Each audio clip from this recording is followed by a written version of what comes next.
Do it. A high conflict co-parent is someone with a pattern of engaging in intense, destructive conflict with their ex-partner rather than resolving issues. So this leads then to a breakdown in communication, constant arguments, some manipulation, and emotional outbursts. Today, we're going to delve into the topic of high conflict co-parents. If you don't know me, good afternoon, good morning, good evening. I am Dr. Jerry Johnson, the creator of Common Sense Co-Parenting. Remember, my mission is to empower parents to navigate the complexities of co-parenting with compassion, clarity, and collaboration. This ensures a nurturing environment for the well-being of the child above all else. All right. Now, today we are going to have a guest, and she is on screen with me already. Her name is Leanne McAvoy, and she is a wealth of information in this area. So I had to bring on somebody that knows a lot about this because honestly, I have had conflict in my co-parenting relationship, but I cannot say, according to that definition, Leanne, that it was high conflict from my co-parent. So I want to make sure that I am addressing all of the things that people have asked me up until this point. And I want to make sure that this episode and the next episode is very helpful for you guys. So if you hear anything that you like today, anything that you took away, please leave a comment in the comment section, press like and subscribe on the video. And I'm going to get into the conversation with Leanne. So Leanne, if you don't mind, if you can introduce yourself to the audience, I would appreciate it. Yeah. So Leanne McAvoy, single mom, co-founder of an amazing company. And my background is very nonlinear. Um, and I didn't have my kids until I was 41 and 43. So I came into parenting at a later age. And I grew up in what I thought was a normal household, but later in life realized that it was more of a toxic household, not a lot of emotional supports. And I was raised that you go to college, you get a job, you make a lot of money, and you're happy.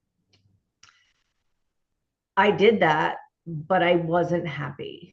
And it wasn't until I moved from the business world into the nonprofit world that I felt like I truly belonged. And I worked in mental health, child advocacy, education, legal, child welfare, juvenile justice. And I've been exposed to so many different cultures and circumstances. And parenting is not in a box. It's not one size fits all. There is no rule book.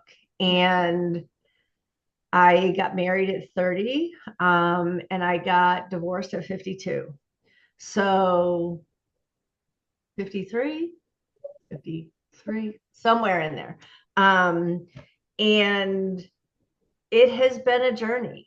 And substance use and mental health are very much a part of my journey. And in co-parenting. And I am so glad that we're having this conversation because so many people think that they're alone and that no one else has experienced what they're experiencing. So I say, let's dive in. Yes, thank you. Thank you. And your experience is it's so vast, and I needed an expert on this. So I appreciate I would consider you to be an expert in this. Well, thank you. So I appreciate you being here. So let's talk about let's first start with I started with the definition of like my definition of what a high conflict like co-parent would be like if you had one. I wanted to make sure that there were some things that you could pick out like Sure. destructive type behavior, like intense behavior, Because a lot of times I think that we think that our co-parent like pushing back on us or maybe not doing what we want them to do or something like that is high conflict. And then I don't think that that's true. And I think that each individual has to define what that means to them. But for me, at the core of any relationship, for it to work, there has got to be a foundation of trust. And as soon as there is a triggering event that breaks that trust, you move into conflict.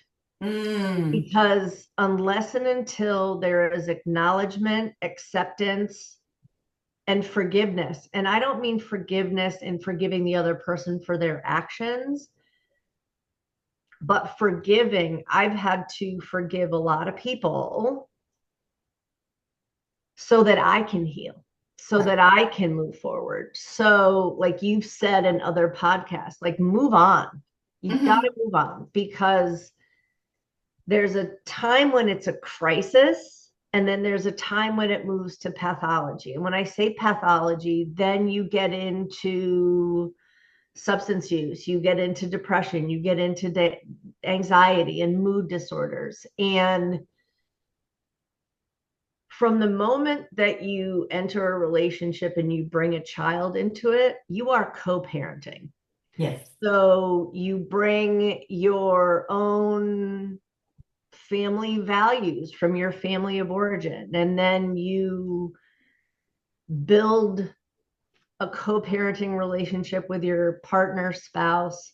So it's very nonlinear. Like there's no black and white to it. And I've watched parents become so frustrated, angry, resentful, because really it's fear and it's a lack of understanding. So hopefully we can navigate how parents can educate themselves like, okay, what am I really dealing with? Is this a bad person, or have they been through something that impacts the way they are in relationships?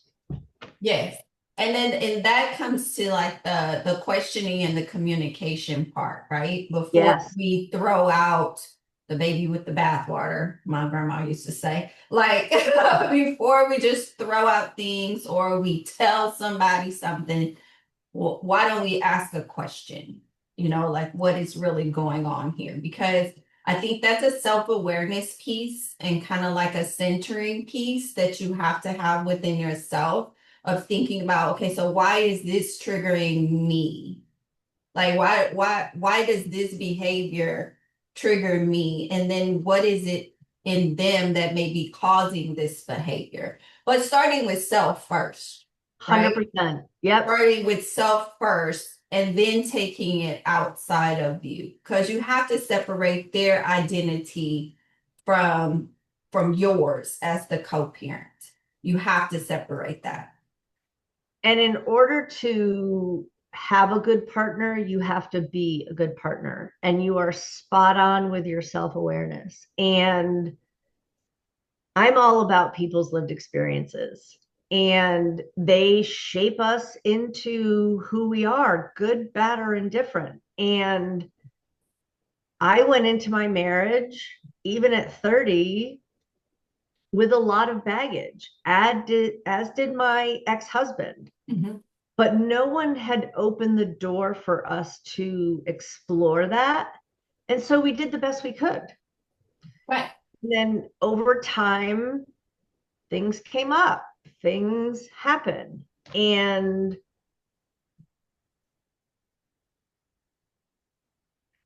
there are ways of saying, I want to try, I want to work on myself. Not everybody wants to, it's an individual choice. But I knew eventually, as a mom with young kids, if I didn't start prioritizing myself and putting my own oxygen mask on,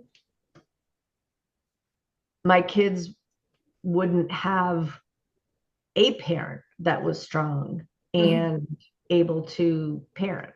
So I really was left with no option. But it was the greatest transformation. And I am a completely different person today. And so it's hard work, but I encourage people, if you think, gosh, you know what, there are some things that have happened to me, and I wonder how fear, like, what am I afraid of? Because the big thing is abandonment. Yes, that is true. Very true. I've seen it so many times, and it's not even that. And the most that I've seen is that the women or the men, it could be either or, don't want to let go of that co-parent for that fear Mhm. of abandonment, but they don't want to treat them right. They don't want to really be with them. It's just the fear of not having that connection. And then that fear turns into something totally just intense and just destructive. And it's like, how do you go from loving somebody like that to, it's a thin line. That's all between love and hate. That's all I'm gonna say. And I can like you one day and hate you the next day. And I mean, I was still married, but I was very angry at him. And I got the chance to go away.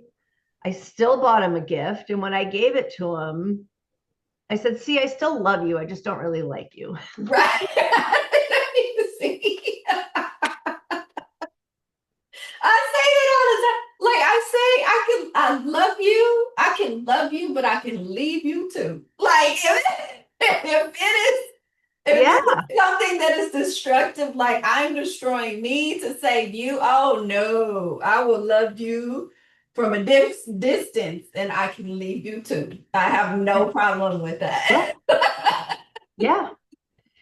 And there's this misperception of a normal relationship. Like there's no such thing. And I used to be the queen of rationalizations. Like I would tell people like I got the good angel over here and I got the bad angel over here. And if I am faced with a decision, I listen to both of them. And if I'm feeling good and healthy and positive, the good angel wins. If I'm feeling vindictive, angry, and resentful, oh, the horns, they come out. But it was because I lacked my own self confidence. And I grew up emotionally empty because of the household. It wasn't about love and nurturing. And so I desperately wanted that love and attention from other people. And Mhm. it took me 50 years, 51 really, to figure out I need to love myself unconditionally because that's the most important. And it's now something I'm trying to teach my kids. Like when I say to you, who do you love the most? And more when they were littler. And they'd say, oh, we love mommy. And I'm like, no, I know that's what you think I want to hear, but it's not.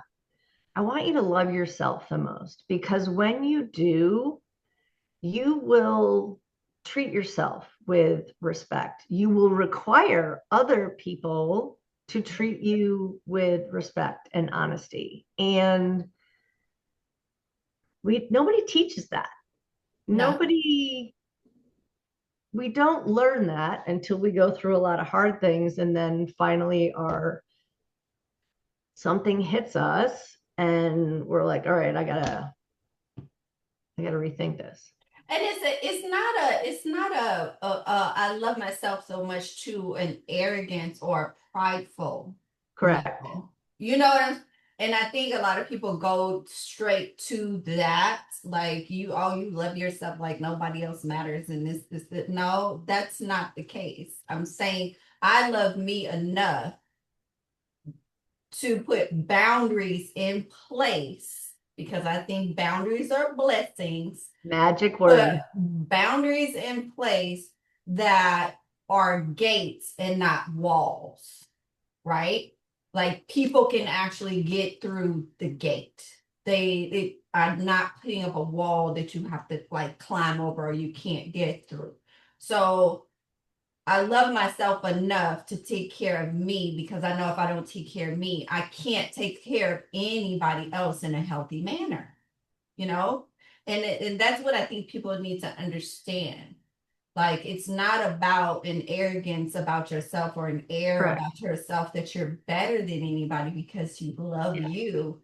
No, that's not the thing. It's because you recognize that if you don't love you and take care of you, nobody else is going to be able to be taken care of by you in a healthy way. And I know society creates this, love conquers all and fairy tales. And the reality is that love is not enough. It is not enough to sustain a relationship. It is with anyone. There has to be that self-awareness. There has to be that mutual respect. And there has to be a willingness to be vulnerable. And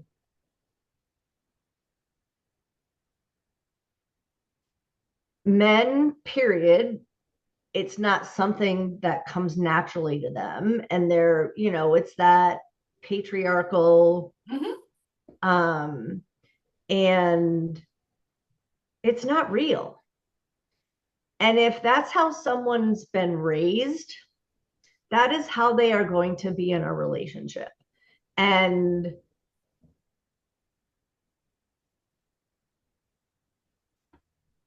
I was desperate for love. And so I would do and do and do and do and do and do. And I was the one who ended up hurt always. And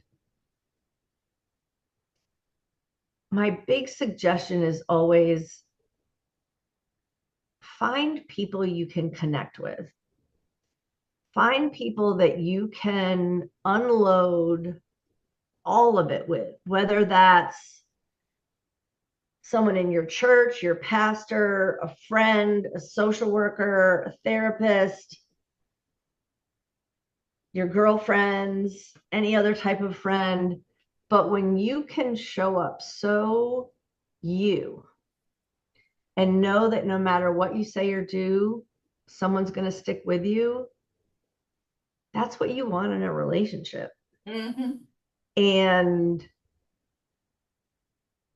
it's hard. It's hard to be vulnerable. And, my ex-husband, there was a lot of unaddressed trauma. And only because I had worked in child welfare and juvenile justice and court systems where I watched people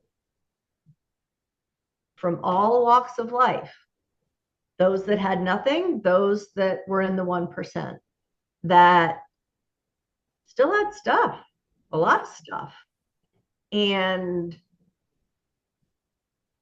I finally said to my ex-husband one day, I wish that I could love you enough that you could learn to love yourself. Mm.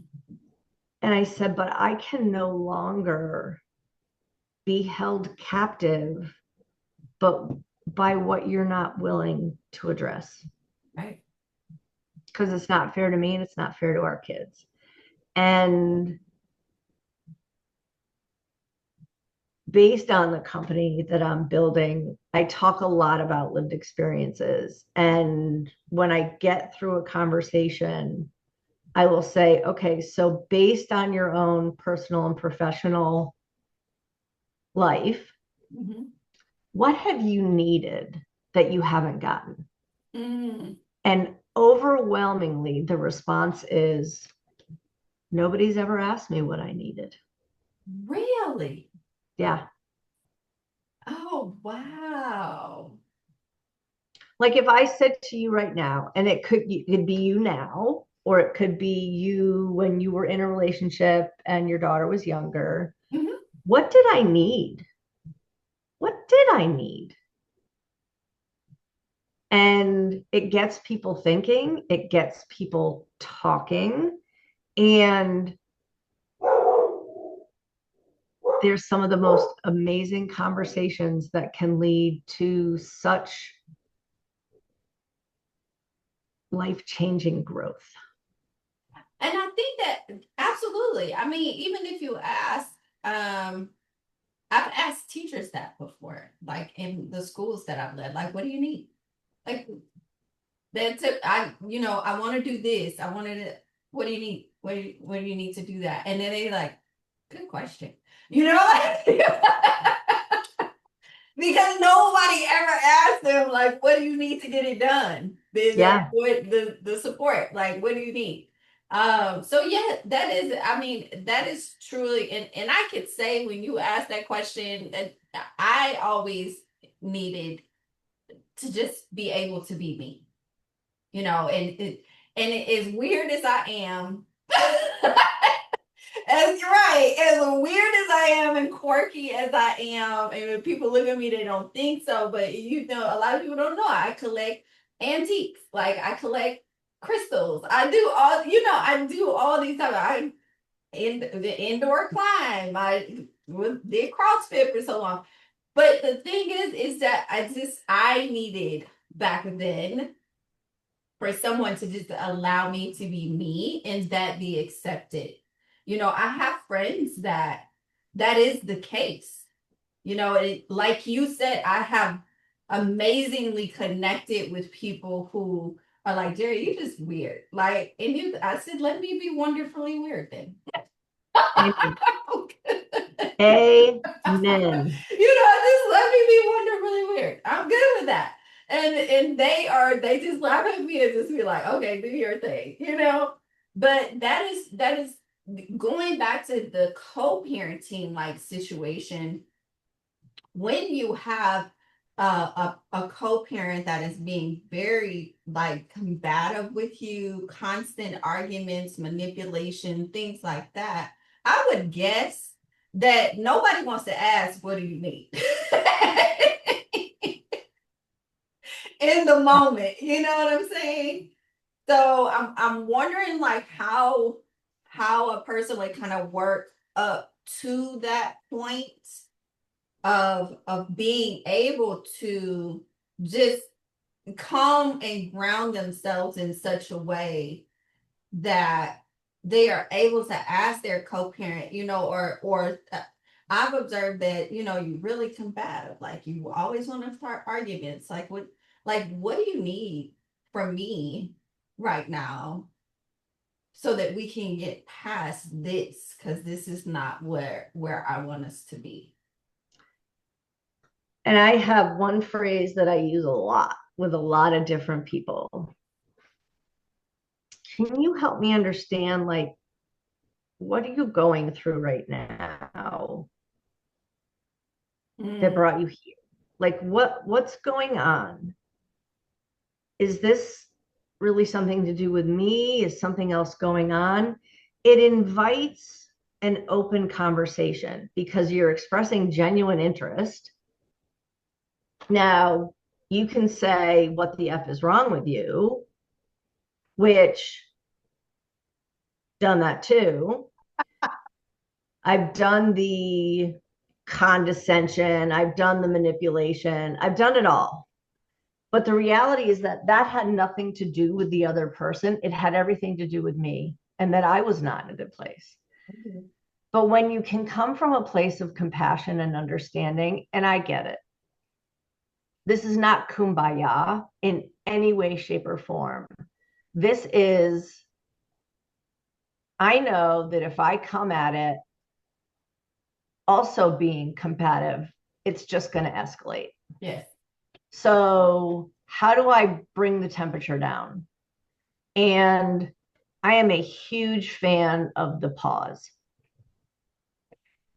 If you want an answer right now, it's not going to be pretty, it's not going to be polite, it's not going to be kind, because I am coming for you. Right. However, and some people get like when some people take a pause, it even fuels like their anger. But if you can just take a pause and say, okay, this is escalating and I don't want it to. I love you. Like, I want us to be able to talk about this. Help me understand what's going on. And it's going to go one of two ways. The other person's going to pause and answer honestly, or they're going to continue to escalate. And the reality is, you need to know what's going to happen in that situation. You need to know if there's a possibility that that compassion will be returned or not. Mhm. And like when I got my master's in social work, I was 40. And it was probably the first therapeutic step that I took in understanding enmeshment, triangulation, narcissism, multi-generational trauma. So I had the experience of having been exposed to all of that, but that's intellectual, like that's education, that's learning. When it comes to applying it to our own lives and selves, completely different. It is. And I learned it with kids on the fly. Okay. Yeah. I didn't learn it in a book. Yeah. I learned it with kids in classrooms, parents in schools, on the fly. And the learning was continuous, Yeah. continuous. And applying it daily in behavior in certain situations, very, very difficult. Very difficult. Life is hard. I say a lot, life is lifey. Mm-hmm. Um, and my 20 something self would not have the same perspective. I would have been the one that was escalating and combative, and because it came from a place of pain. I had so much pain that I wasn't even aware of. I just thought, if I have this hard shell, like nobody can get to me. Nobody can get to me. And I had to have that to survive. And it was only when I got to a point of what I really thought was that loving, honest relationship. And there was a long time that it was, don't get me wrong. But as we grow, we either confront or address the skeletons in our closet, or we let them continue to control us. And like all of my experiences, so many people don't want to talk about because of fear or shame. Mm-hmm. And when you get to where we are, you're like, you know what? I have nothing else to lose. If someone else can learn from my experiences, open book. Right. Not always pretty. And I've made a lot of mistakes. I own them because they're what make me who I am today. Um, And they've made you better. It's oh, not like, 100%. yeah. I mean, they've made you better. They've made you more self-aware. They made you more empathetic towards other people, um, more compassionate towards other people. I met somebody uh recently who kind of gave me I said something about giving people grace. Um, and this person was like, no, you don't. What do you mean? Yeah, like you don't. And we were talking about like the dating scene and stuff like that, right? Which is really another conversation for trauma and all that type of stuff. But anyway, so we were talking about it, and this person was like, no, you don't give them grace. I said, really?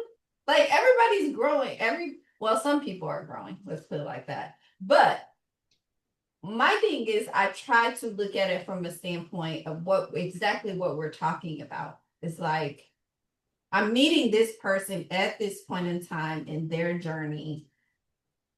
Do I just cut people off? Like I know people in the younger generations, cut off game strong and this, and I get that for certain people, especially if you feel unsafe with the person. I totally get that. But if you like a person and this is the part of the journey that you've met them in, what is wrong with giving grace to a person in certain instances? And I think there's so many things that contribute to whether or not you should give grace, Right. um, because some people don't deserve it. But it goes back to exactly what you said before, is boundaries. Yeah. Yeah. And I had it recently with a family member who was not nice. And I was like, I gotta go. And in a later conversation, it's like, you're a family member. I don't have to give you grace. But because of our relationship, I allow you grace because of what's going on in your own life. But I Right. also ask for it in return, because the reality is, if I don't get it in return, I'm out. Right.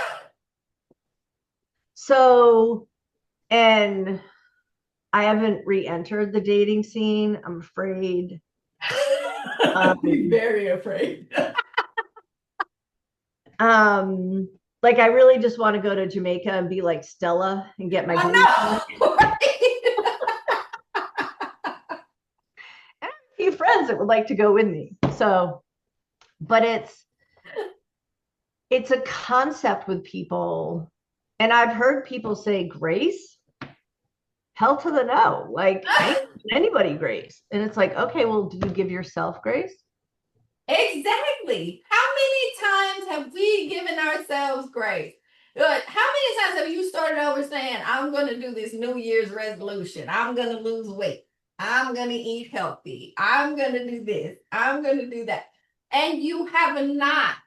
How many times have you given yourself grace to start over and try again? Yeah. I mean, come on now. Come on. So, I mean, whether you think you're a person that, oh, I listen to other people, I take feedback and I go and I change, and I think about it and this, that's okay. But that does not mean that another person may not behave like you do. And they may need some grace in that situation. Ask a question. What's going on? Why'd you come at me like that? Like, what? Your Yeah. tone was a bit off. Like, things like that. I don't. And the communication piece and co-parenting is very, and that's really what you're talking about too. The communication piece of it, because one parent in a high conflict situation is really being just slammed. You know what I'm saying? Just slammed with this and that and manipulation and emotional stuff and all of it. And it's like, how do I have grace, number one, for this person? And then number two, how do I keep my sanity without it affecting our child? Mm-hmm. Because other things could be happening when my child goes with them, like they could be talking to them about me, all types of stuff. So as far as the communication piece, let me ask you a personal question. Yeah.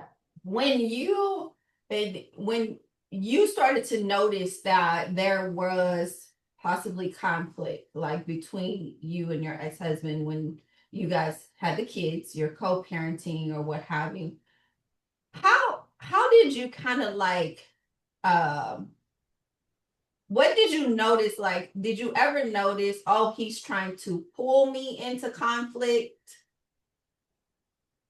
And how did you kind of resist that?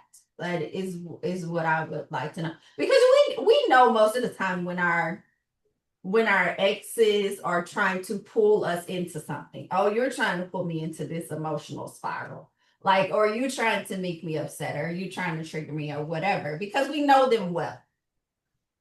Most of the time we know them well. Yep. So how did you what did you see as far as them trying to pull you into conflict? And how did you resist that conflict? Oh, such a great question. Um, I know it's probably so many instances. well, but it's not black and white. It's situational. It depends. Yes. There's so many depends on. Um, You could just choose one time. and it would usually start with being gaslit about something. And Talk about that. I would be dishonest if I were to say it was always him, because I did the same, Okay. baiting him. And I didn't realize until I did that it was about fear. And I would jump in with both feet. Like, you want to fight? Let's fight. I'm in. Until I realized and learned, after being beat on the head a gazillion times, why he's saying and doing this actually has nothing to do with me and everything to do with him, coming from a place of fear. And I had to learn and grow on my own. And it was a light bulb moment. And I mean, top 10 defining moment, really, because when someone comes at you like that, it actually has nothing to do with you and everything to do with them. And the moment it becomes about you is when you react. Mm. But if you choose not to react and they see that they're not getting a reaction, they're going to escalate and escalate and escalate, because they're trying to raise the price of poker. They're trying to get you to respond. But when you don't, they're going to stop. Yeah. And it's time to say, you know what, when you're ready to talk about something like mature adults, happy to have that conversation, but I am not going to participate in this. Yes. And it's hard. But again, I was also the instigator in that, and I would raise the price of poker until I also realized, you know what? This never solves anything. It never solves anything. And it goes back to, why am I doing this? And there was a fear component. And in the beginning of our relationship, I was the breadwinner. And then I left the business world and I moved into wine consulting and then into the public sector, where I was not making any money. And so I had this fear that he wasn't going to love me anymore because I wasn't that breadwinner where we did all of these amazing things. And so I overcompensated and I did everything. But that ultimately paved the way for him not to do anything. Mm. So I reaped what I sowed. And like, would I go back and do anything differently? No, because the person I was in those moments just hadn't grown to who I am today. And I'm still not perfect. I tell my kids all the time, like, I'm not perfect. I make mistakes. I make choices you don't like, just like you make choices I don't like. But we're in this together. And it's not easy. And sometimes relationships don't work out, but you can still co-parent. And parents need to see that there's a mutual respect, because if all it is anger, animosity, gaslighting, parental alienation, the kids lose. They Yeah. just lose. And it's not their fault. And they deserve better. So I've just tried to be better. Yeah. I understand that. And I mean, it is so true that when you disengage, like, and you don't have to do it disrespectfully.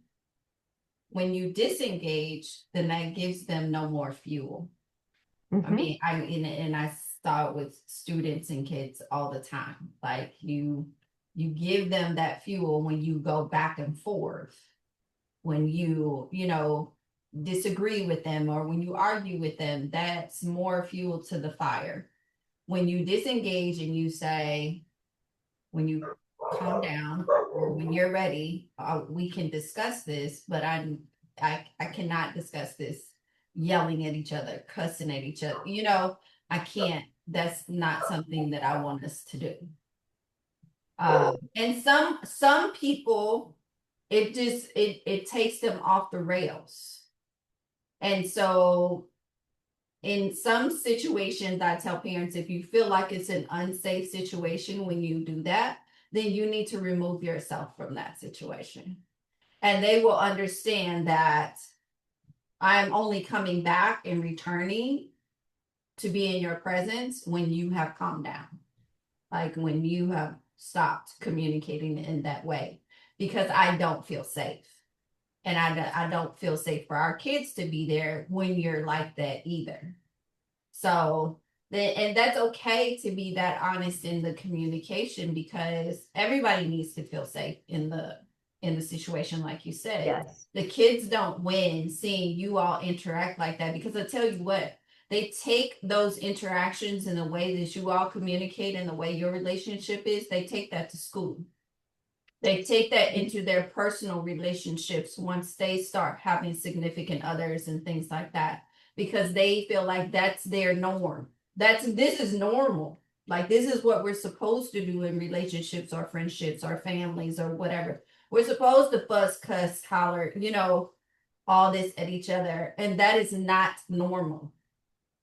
That's not. And so let me ask you a question. So, having been in education and working with students, how many times has it happened when you eventually met the parents that you're like, now I understand? Every time. And any teacher can attest to that right now. All my teachers and educators here will attest to it. You're right, 100% of the time. Yeah. When I have met the parents, and it happens to this day. When Yeah. I meet the parents, I understand why the children are the way that they are. Yeah. I do. I mean, and any parents that say, well, you can deny it all you want to, parents. But when people meet you, they understand many times why the children behave the way that they do at Yeah. school or out, at the store or wherever they were, wreaking havoc. Yeah. Okay. So it is what it is. And like I have said many times, whatever we don't do, whatever we do with our children comes out in them as they get older. And we see those things. And I say it to this day with my daughter. I have to say, she got it honest on that. And then if it's something that needs to be corrected or something that is not very likable, then I have the responsibility of saying something about that so that she can then correct it. She's grown now, so she has to have that responsibility of correcting it. But we have this thing about not correcting our children, and it's just like, wow, huh? We have this thing about, everybody gets a prize or everybody gets a medal or no, that's not life. Like, I'm gonna tell you right now, everybody in this world outside of your doors at home, your child is not treated special like they are when they're at home. Yeah. Like, they're not going to be treated as a special person. That is just the reality of what we deal with every day. Your child is treated specially at home because that is your child, that is the family. But when they go out on the streets, they just like anybody else out there. And that is how people respond to them. They need to understand the reality of that. Everybody don't win prizes in life. Everybody don't, get a consolation, whatever treat or whatever. Everybody don't get invited to the birthday party. That's right. That's right. We are setting them up for thinking that this world is going to treat them nicely all the time. No, it is not. Okay. No. So even in your co-parenting relationship, you have to understand that life in reality happens. Your co-parent has a life separate from you where reality is happening to them every day. And if they fall into this high conflict, let's just say phase, because many times people move out of it, out of this phase. But if they fall into this high conflict phase and they weren't there before, or either they started out there, something has happened either way that you need to discuss Yeah. with them. Because the longer that you don't take the onus for the best interest of your child and advocate for your child to have a safe and healthy environment, the Yeah. longer that it's going to get worse, but way before it gets better.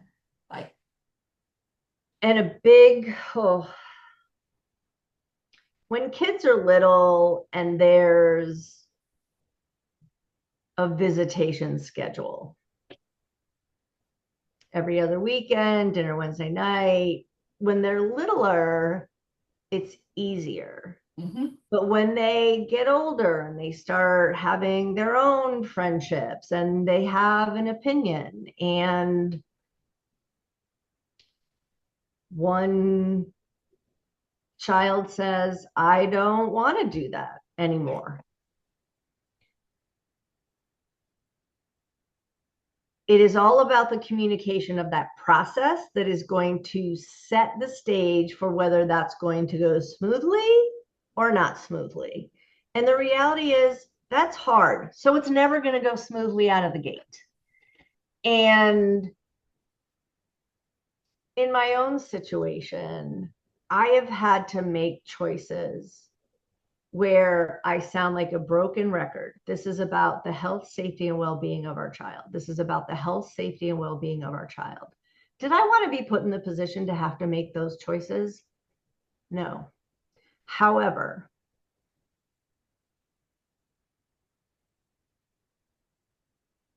I was left with no other choice because it was about the health, safety, and well being of my child. And in a volatile relationship, that can be very hard. And to do that, you need to reach out and find supportive resources to guide you through that process. I am a dot connector, and I know what I know and I know what I don't know. And if I don't have an answer, I'm not going to fake it. I'm going to say, you know what? I'm not exactly sure, but I'm going to help you find out. And so many of us are afraid to say, like, I'm struggling with this, I'm struggling with that, I need help with this, I need help with that. Suck it up.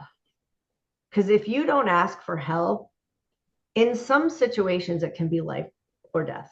Yes. And like, there's hotlines, like, there's blogs, like, where you can anonymously go and ask questions. Find someone that you're safe with. And it's one of the things I pride myself on being a safe space. And what I have in my vault that I will go to my grave with could ruin lives. But I took that in because I'm a safe space. And I have my own safe spaces. Help is always available. It's hard to ask for because we want to think we can do it all, but we can't do it all. And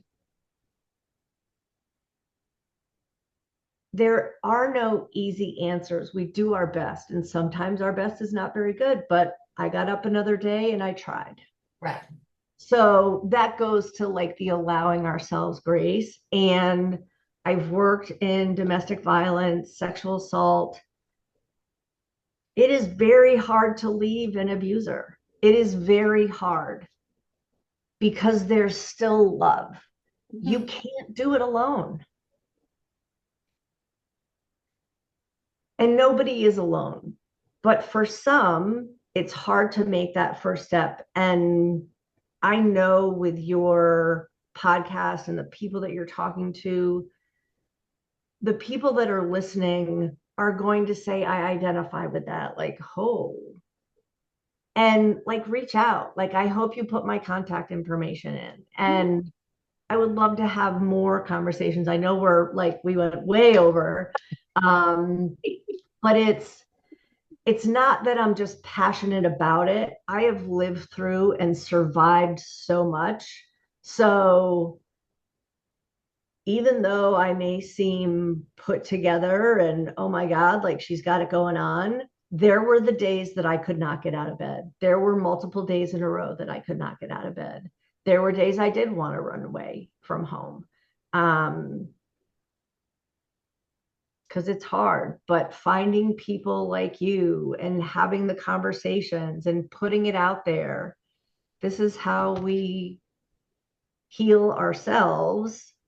It's how we grow, and it's how we let people know they're not alone. Absolutely. Absolutely. And you know what? I think that's a great way to close out this episode. And let me, in our next episode, do you mind if we go a little bit into um, the high conflict co-parent that may have some mental health Absolutely. concerns and or trauma issues and things like that. If you don't mind, we can go there because I have Absolutely. some questions about that too. Yeah. Okay. Do it. All right. So you guys have heard it. Leanne is on the next episode. We're Okay. going to delve into the high conflict piece still, but we're going to talk about a little bit of like mental health concerns, if our co-parent is having those or trauma issues and things like that, and possibly how we could have some strategies or some resources to deal with that as well. But I will definitely put Leanne's information in the comment section for you guys in case you want to contact her. And then we will see you on the next episode. As I always say, go out there and co-parent with a purpose. That's Bye. right. Bye.